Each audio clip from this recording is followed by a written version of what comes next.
Section E book version episode 7ல என்ன நடக்குது பார்க்கலாம். அதுக்கு முன்னாடி நம்ம சேனலை சப்ஸ்கிரைப் பண்ணாங்க சப்ஸ்கிரைப் பண்ணிக்கோங்க. கூடவே பக்கத்துல இருக்க பெல் ஐக்கானை கிளிக் பண்ணிக்கோங்க. மறக்காம ஒரே ஒரு லைக் போடுங்க. வாங்க இப்ப வீடியோக்குள்ள போகலாம். எடுத்த உடனே ஜே கிளாஸ் ரூம்ல உட்கார்ந்துருக்கா. அவளால சேர்ல ஒழுங்கா உட்காரவே முடியல, நெளிஞ்சிட்டு இருக்கா. அதை பார்த்த ஃபெலிக்ஸ் ஜே ஓகேவான்னு கேட்க யூரியும் அவளை பார்த்துதான் இருக்காரு. அப்ப ஜே ஐயோ ரொம்ப சூடா இருக்குன்னு கத்துறா. ஆனா இன்னைக்கு வெயில் அவ்வளவா இல்ல, மேகமூட்டமா தான் இருக்கு. இருந்தாலும் ஜேக்கு ஏன் இப்படி சூடா இருக்குன்னு தெரியல. ரொம்ப சூடா இருக்கிறதுனால ஷர்ட்ல இருந்த ஒரு பட்டனை கழட்டி விடுறா. அதை பார்த்த யூரி அவகிட்ட போயிட்டு ஜே யூனிஃபார்ம சரி பண்ணுன்னு சொல்றாரு. ஆனா ஜே சரி பண்ணாம அவரே ஒரு மாதிரி பார்க்க, அப்ப சிஎன் ஜே கிட்ட இருந்து லைட்டா ட்ரிங்க்ஸ் வாசனை வருதுன்னு சொல்ல, அதை கிட்ட யூரி ஜே கிட்ட யார் உனக்கு இத கொடுத்ததுன்னு கேக்குறாரு. உனக்கு என்ன வந்துச்சுன்னு அவ கேக்குறா. ஏன்னா அவ லைட்டா மயக்கத்துல இருக்கா. அது மட்டும் இல்ல, ஷர்ட்ல இருக்க அடுத்த பட்டனையும் கழட்ட போறா. அதை பார்த்த யூரி சட்டைய சரி பண்ணுன்னு சொல்றாரு. ஆனா ஜே கேக்குறதா இல்ல. அதனால யூரி அவர் போட்டிருந்த டிஷர்ட்டை கழட்டி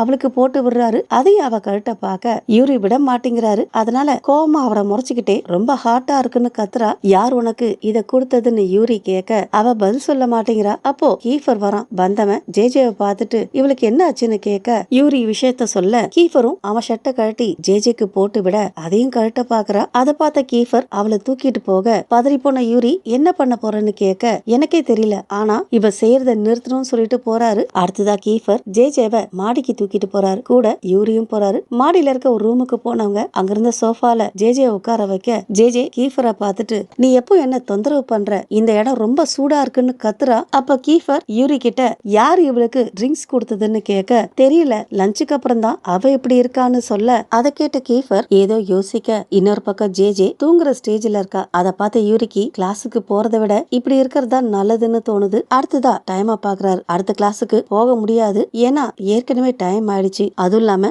ஜேவை இப்படி தனியா விட்டும் போக முடியாது. இன்னொரு பக்கம் கீஃபர் ஒரு சேர்ல கண்ணை மூடி உட்கார்ந்துருக்கான். அவன் பக்கத்துல உட்கார்ந்த யூரி கீஃபர் உண்மையை சொல்லுன்னு சொல்றாரு. என்ன உண்மைன்னு அவன் கேட்க நான் முட்டாள் இல்ல கீஃபர்னு யூரி சொல்ல, அப்படி இல்லனா நீ என்ன பண்ண போற, நான் தான் உன் வழியில இருந்து விலகிட்டல்ல, நீ விரும்புற பொண்ணு உனக்கே கிடைப்பான்னு அவன் சொல்ல, அதை கேட்ட யூரி மனசுக்குள்ளவே இது உண்மைதான், இதுக்காக நான் சந்தோஷப்படணும், ஏன்னா கீஃபர் விலகிட்டான், ஜே எனக்கு கிடைக்க சான்ஸ் இருக்கு, ஆனா நான் சந்தோஷப்படல, அதுவும் அவ இப்படி காயப்பட்டிருக்க நேரத்துல நான் சந்தோஷப்பட விரும்பலன்னு சொல்லிட்டு ஜேவை பார்க்க அவ ஒரு பக்கம் அமைதியா தூங்கிட்டு இருக்கா. அடுத்ததா கீஃபர் கிட்ட எனக்கு உண்மை தெரிஞ்சாகணும்னு சொல்ல உனக்கு பதில் தெரியும்னு அவன் சொல்ல எனக்கு சரியா தெரியலன்னு யூரி சொல்ல, அதுக்கு கீஃபர் நான் பிளான் போட்டப்போ அதுல நீயும் இருந்த, ஆனா பாதியிலே விலகிட்டேன்னு சொல்றாரு. ஓம் பிளானா மறுபடியுமா கேட்ட யூரி நக்கலா சிரிக்கிறாரு. இதெல்லாம் அதுக்குதானா, ஜேவை காயப்படுத்துறதுக்காகவான்னு கோவமா கேக்குறாரு. அதுதான் உண்மைன்னு அவன் சொல்ல நான் இப்போ ரொம்ப சந்தோஷமா இருக்கணும், நீ விலகிட்ட,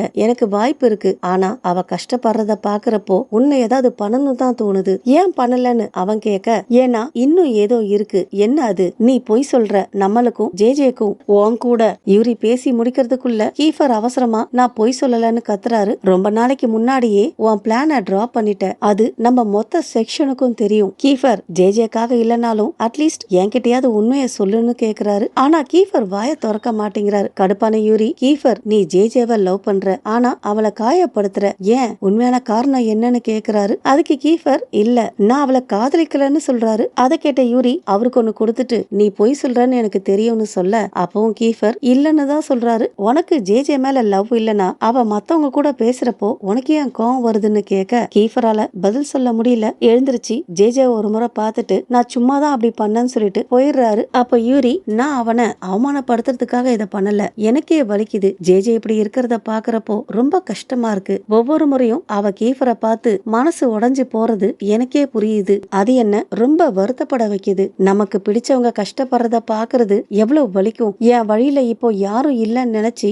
நான் சந்தோஷப்படணும்னு நினைச்சேன், ஆனா முடியல. சொன்னவர் திரும்பி ஜேவை பார்க்க ஜே ஒரு தலைக்காணிய கட்டி பிடிச்சுக்கிட்டு சோஃபால உட்கார்ந்துருக்கா. சோ இவ்வளவு நேரம் ஜே தூங்கல, முழிச்சுதான் இருந்திருக்கா. உடனே யூரி ஜேன்னு கூப்பிட ஜே அவரை தடுத்து தயவு செஞ்சு கொஞ்ச நேரம் என்ன தனியா விடுன்னு சொல்றா. ஆனா யூரி அங்க இருந்து போகாம ஜே பக்கத்துல உட்காந்து அவளை ஹக் பண்ணிக்க முதல்ல தள்ளுறா. பட் முடியல, அழ ஆரம்பிச்சிடுறா. யூரி அவளுக்கு சமாதானம் சொல்ல ஜே அழுதுகிட்டே நான் இனிமே அழமாட்டேன்னு எனக்கே சொல்லிக்கிட்டேன், ஆனா பாரு மறுபடியும் அழறன்னு சொல்றா. சாரி ஜே, ரொம்ப சாரின்னு யூரி அவளுக்கு சமாதானம் சொல்ல ஜே அழுதுகிட்டே தூங்கிடுறா. அப்ப யூரி அவ தலைய தடவி கொடுத்துக்கிட்டே அவளை யாரு குடிக்க வச்சாங்கன்னு தெரியல, அது யாருன்னு தெரிஞ்சா சும்மா விட மாட்டேன்னு சொல்ல, அப்போ நல்லா தூங்கிட்டு இருந்த ஜே கீஃபர்னு சொல்ல தூக்கத்துல கூட ஜேஜே கீஃபர் பேரை சொல்றத பார்த்து யூரி ரொம்ப வருத்தப்படுறாரு. இருந்தாலும் அவளை டிஸ்டர்ப் பண்ணல, அமைதியா தூங்க விட்டுறாரு. ஸ்கூல் எல்லாம் முடிஞ்சதுக்கு அப்புறம் அவளை எழுப்பி வீட்டுக்கு கூட்டிட்டு போறாரு. கார்ல போறப்போ ஜேஜே அவர்கிட்ட பேசவே இல்ல. வீட்டு முன்னாடி கார் நின்ன உடனே ஜேஜே இறங்க போக அப்ப யூரி ஜேஜே கைய பிடிச்சி சாரின்னு சொல்ல,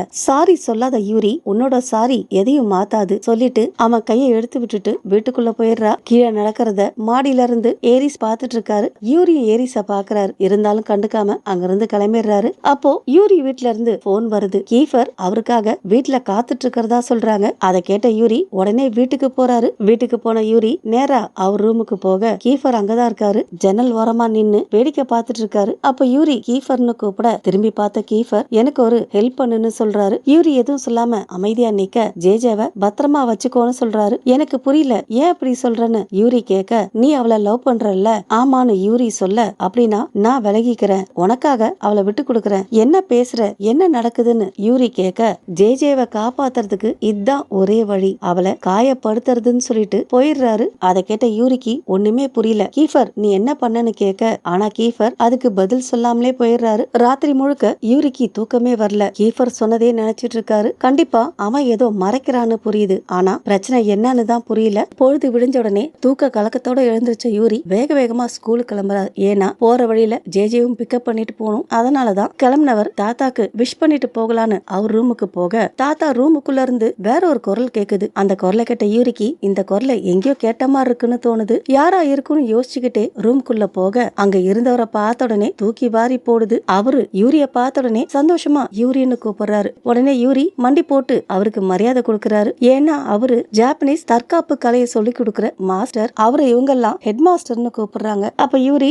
மனசுக்குள்ளவே இப்ப ஏன் திடீர்னு வந்திருக்காரு, தயவு செஞ்சு இப்பவே ட்ரைனிங் ஆரம்பிக்கணும்னு சொல்லாதீங்க, நான் இன்னும் ரெடி ஆகல, ஜேஜேக்கும் எனக்கும் கல்யாணம் ஆகல, இப்பவே ஜப்பானுக்கு போகணும்னு சொன்னா என்னால திரும்பி இங்க வர முடியாம போயிடும், அது பெரிய பிரச்சனை ஆயிடும். அப்ப ஹெட் மாஸ்டர் எழுந்திருன்னு சொல்ல யூரியும் எழுந்துச்சு அவர் பக்கத்துல அமைதியா நிக்க, அப்ப ஹெட் மாஸ்டர் யூரி தலைமுடிய பார்த்துட்டு உன் முடிக்கு என்ன ஆச்சுன்னு கேட்க, இப்பதான் யூரிக்கு அவர் தலைக்கு கலர் போட்டிருக்க விஷயமே ஞாபகத்துக்கு வருது. யூரி தட்டு தடுமாறி மாஸ்டர் என்ன சொல்ல போறாரோன்னு பயந்துகிட்டே சும்மா ஃபன்னுக்காக கலர் பண்ணன்னு சொல்ல அதை கேட்டு மாஸ்டர் சிரிக்கிறாரு. அவர் சிரிக்கிறத பார்த்து யூரி இன்னும் பயந்துடுறாரு. ஏன்னா அவர் சிரிக்கிறத ஃபர்ஸ்ட் டைமா யூரி பாக்குறாரு. அப்ப தாத்தா அவர்கிட்ட என்ன விஷயமா வந்திருக்கீங்கன்னு கேட்க மாஸ்டர் சிரிச்சுக்கிட்டே சும்மா பாத்துட்டு போகலான்னு வந்தேன்னு சொல்றாரு. ஆக்சுவலா இந்த மாஸ்டர் பதவி அடுத்ததா யூரிக்கு வரப்போகுது. ஆக்சுவலா இந்த பதவி யூரியோட பெரியப்பா பையனுக்கு போகணும். அவன் சின்ன வயசுலயே ஒரு ஆக்சிடென்ட்ல இறந்து போனதுனால அந்த பதவி இப்போ யூரிக்கு வரப்போகுது. அப்ப மாஸ்டர் யூரி கிட்ட கிளம்பு, ஸ்கூலுக்கு டைம் ஆக போகுதுன்னு சொல்ல யூரியும் கிளம்புறாரு. அப்ப மாஸ்டர் அடுத்த வாரம் உன் ஃபியான்சிய கூட்டிட்டு வா, அவளை பாக்கணும்னு சொல்ல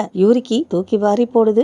ஏன்னா ஜேஜே இப்ப இருக்க நிலைமையில அவளை கூட்டிட்டு வந்தா என்ன நடக்கும்னே தெரியாது. இருந்தாலும் மாஸ்டர் கிட்ட எதிர்த்து பேச முடியல. கூட்டிட்டு வரேன்னு சொல்லிட்டு கிளம்புறாரு. அங்கிருந்து வெளியே வந்ததுக்கு அப்புறமும் யூரிக்கு படபடப்பு அடங்கவே இல்ல. ஏன்னா ஜேஜே இப்ப இருக்க சிச்சுவேஷன்ல மாஸ்டர் கிட்ட அவளை கூட்டிட்டு வந்தாக்க என்ன நடக்கும்னே தெரியல. எல்லாத்தையும் யோசிச்சு பாத்துக்கிட்டே ஜேஜே பிக்கப் பண்ண போறாரு. ஜேஜே வீட்டுக்கு போனாக்க ஆஞ்சலோ வீட்டுல இல்லாதனால ஜேஜே ஸ்கூலுக்கு கிளம்பி போயிட்டதா சொல்றாங்க. உடனே யூரி காரை எடுத்துக்கிட்டு ஜேஜேவை தேடி போறாரு. மனசுக்குள்ளவே ஜேஜே எதுவும் தப்பா பண்ணிடாத, இந்த விஷயம் தாத்தாக்கும் மாஸ்டருக்கும் தெரிஞ்சா அவ்வளவுதான்னு சொல்லிக்கிட்டே போறாரு. முதல்ல அவ வழக்கமா போற சூப்பர் மார்க்கெட்டுக்கு போறாரு. ஆனா ஜேஜே அங்க இல்ல. அடுத்ததா அங்கிருந்து பொறுமையா காரை ஓட்டிக்கிட்டே போக திடீர்னு சில பசங்க ரோட்டை கிராஸ் பண்ணி ஓடுறாங்க. எங்கடா ஓடுறானுங்கன்னு யூரி பாக்க அவனுங்க ஜேஜே பின்னாடி தான் ஓடுறானுங்க. அப்புறம் என்ன, ஜேஜே பாத்துறனே யூரி காரை திருப்பிட்டு போறாரு. அப்போ ஜேஜே மெயின் ரோட்ல இருந்து சின்ன ரோட்டுக்குள்ள போக அந்த பசங்களும் பின்னாடியே போறாங்க. அந்த ரோட்டுக்குள்ள கார் போகாது. அதனால யூரி காரை ரோட்லயே நிறுத்திட்டு அவங்க பின்னாடி ஓடுறாரு. கொஞ்ச நேரத்துல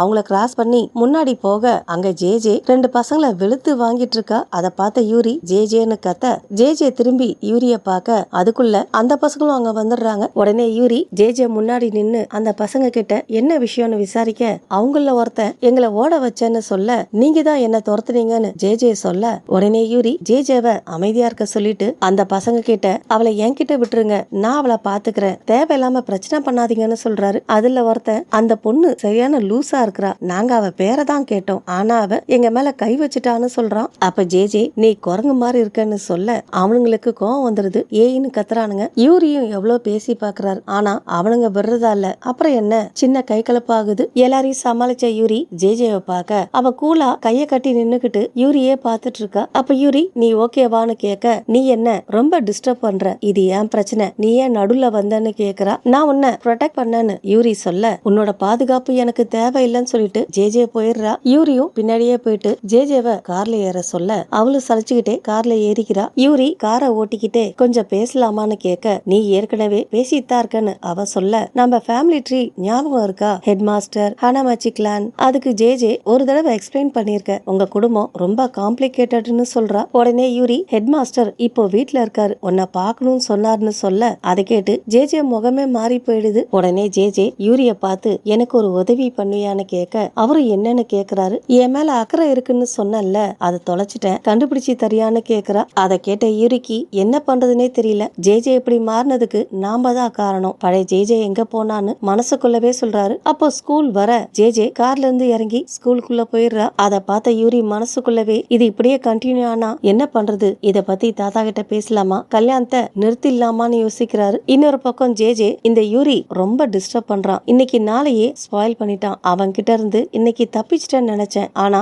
வந்துட்டான், அவனும் அவன் ஃப்ரெண்டும் பெரிய ஞானி மாதிரி பேசுவானுங்க. இந்த மாதிரி யோசிச்சுக்கிட்டே கிளாஸ் ரூம் கிட்ட போக, அப்போ கிளாஸ் ரூமுக்குள்ள இருந்து பேன் கேக்கோட ஸ்மெல் வருது. ஸ்மெல்ல முகந்து பாத்துக்கிட்டே ஜேஜே உள்ள போக, மொத்த கிளாஸ் பசங்களும் கிச்சன்ல தான் இருக்கிறாங்க. பேன் கேக் ஸ்மெல் ஜேஜேவை சுண்டி இழுக்க சாப்பிடணும்னு தோணுது, ஆனா சாப்பிட போகல. அவ சீட்ல உட்காந்துக்கிறா. அதுல இருந்து டைவர்ட் ஆகிறதுக்காக போன் எடுத்து பாட்டு கேட்க ஆரம்பிச்சிடறா. பழைய போன்ல அவளோட ஏகப்பட்ட பாட்டு கலெக்ஷன், படம், கேம் எல்லாம் இருந்தது. பழைய போன் ஒடிஞ்சு போனதுனால இந்த போன்ல எதுவுமே இல்ல. அது மட்டும் இல்ல, பழைய நம்பரையும் மாத்திட்டா. போனு உடனே பர்சி ஞாபகத்துக்கு வர, உடனே பர்சிக்கு என்ன பண்றேன்னு கேட்டு மெசேஜ் அனுப்புறா. அதுக்கு பர்சி கிட்ட இருந்து கெஸ் பண்ணுன்னு மெசேஜ் வருது. அதை பார்த்த ஜேஜே முட்டாள்னு சொல்லிட்டு என்ன ஹேண்ட்ஸமா இருக்க ட்ரை பண்றியான்னு கேட்டு மெசேஜ் அனுப்புறா. அதுக்கு அவன் அதெல்லாம் தேவையில்லை, நான் ஏற்கனவே ஹேண்ட்ஸமா இருக்கேன்னு ரிப்ளை பண்றான். அதை பார்த்து கடுப்பான ஜேஜே ஆங்கிரி எமோஜிய அனுப்பி விடுறா. அப்போ புது நம்பர்ல இருந்து மை லைஃப்னு ஒரு மெசேஜ் வருது. தெரியாத நம்பர்ன்றதுனால ஜேஜே அதுக்கு தப்பான ஆளுக்கு மெசேஜ் அனுப்பிட்டீங்கன்னு ரிப்ளை பண்ண,